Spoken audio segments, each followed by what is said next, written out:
में tan x upon sin x into cos x dx, ये 4 option दिया गया है और हमको पता करना है कि इनमें से कौन सा ऑप्शन सही है। तो चलो क्या करते हैं, हम इसको सॉल्व करते हैं। तो हम इतने को मान लेते हैं क्या, i के बराबर, क्या मानते हैं, i के बराबर। i equal to integration root में tan x upon sin x cos x dx। ठीक, अब हमको क्या करना है, इसको इंटीग्रेट करना है। तो मैं हमेशा से बोला हूं कि अगर क्वेश्चन को कम से कम टाइम में सॉल्व करना है तो एक बार ऑप्शन की तरफ देख लेना कि ऑप्शन में क्या है, उसी के हिसाब से क्वेश्चन को सॉल्व करना और क्वेश्चन ऑटोमेटिक तुरंत सॉल्व हो जाएंगे। तो ऑप्शन अगर देखा जाए तो एक tan और sec है। ठीक, क्या है, tan में है और sec में है। और आइडेंटिटी क्या होता है कि sec square x minus tan square x equal to क्या होता है, 1। तो अगर कुल मिलाकर अगर मैं हर एक चीज को tan में कर दूं तो अगर वो आंसर sec में भी आना होगा तो sec में आ जाएगा, नहीं तो फिर tan में आना होगा तो tan में आ जाएगा। तो हम क्या करते हैं, सबको tan बनाते हैं, बाकी क्वेश्चन को क्या करते हैं, सॉल्व। ध्यान देना, ये सब चीजें तभी कर पाओगे जब पीवाईक्यू खूब क्लियर होगा। ठीक, अगर पीवाईक्यू नहीं किए हो ना, अगर तुम इधर उधर भी क्वेश्चन सॉल्व किए हो तो भैया जय श्री राम। ठीक, बात समझ लेना।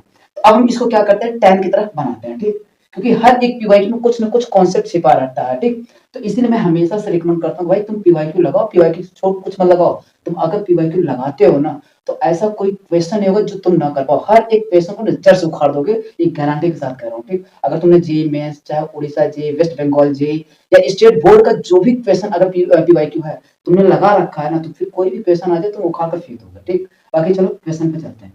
तो यहाँ पर क्या, हम अब हमारा टारगेट क्या है, tan बनाने का। ठीक, तो हम इसको क्या करते हैं, tan बनाते हैं। तो ये चीज देखो, यहाँ पर क्या, अगर मैं cos से क्या कर दूं, डिवाइड, क्या कर दूं, cos से डिवाइड, और cos से अगर मल्टीप्लाई कर दूं तो कोई दिक्कत है क्या, कोई दिक्कत नहीं। cos इंटू cos क्या हो जाएगा, रूट में tan x अपॉन ये कितना हो जाएगा, sin upon cos tan x, और ये cos cos क्या हो जाएगा, cos square.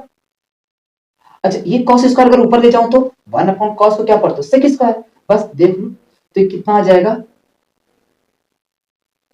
sec square x dx। अच्छा, ये वाले रूट से इससे गया तो क्या बन गया, sec square x dx upon एक अगर गया एक रूट में बचेगा तो मैं उस रूट को क्या लिख दे रहा हूँ, tan x के पावर 1/2। कोई दिक्कत है क्या, कोई दिक्कत नहीं।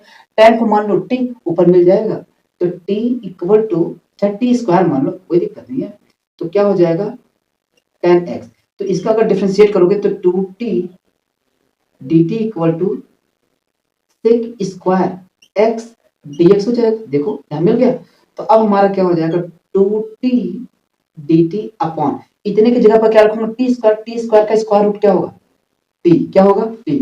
अब t से t गया तो भैया मेरे ये होता है, 2 को मैंने बाहर रख दिया, 1 dt, 1 का इंटीग्रेशन बच्चा बच्चा जानता है क्या होता है, t होता है, क्या होता है t। और यहां से अगर मैं t की वैल्यू निकालूं तो कितना आ जाएगा, रूट tan x। बात समझा। तो अगर मैं यहां पर रख दूं तो 2 root tan x plus arbitrary constant c, arbitrary constant c, यही हमारा क्या होगा, आंसर होगा। ठीक, देखो अब मैंने यहाँ पर देखो, अगर तुमने पीवाईक्यू कर रखा है ना तो मैं कह रहा हूँ कि तुम्हें टफ लगेगा ही नहीं, देखते ही तुम समझ जाओगे कि यहाँ पर क्या छेड़खानी हुआ है और हमको क्या छेड़खानी करना है।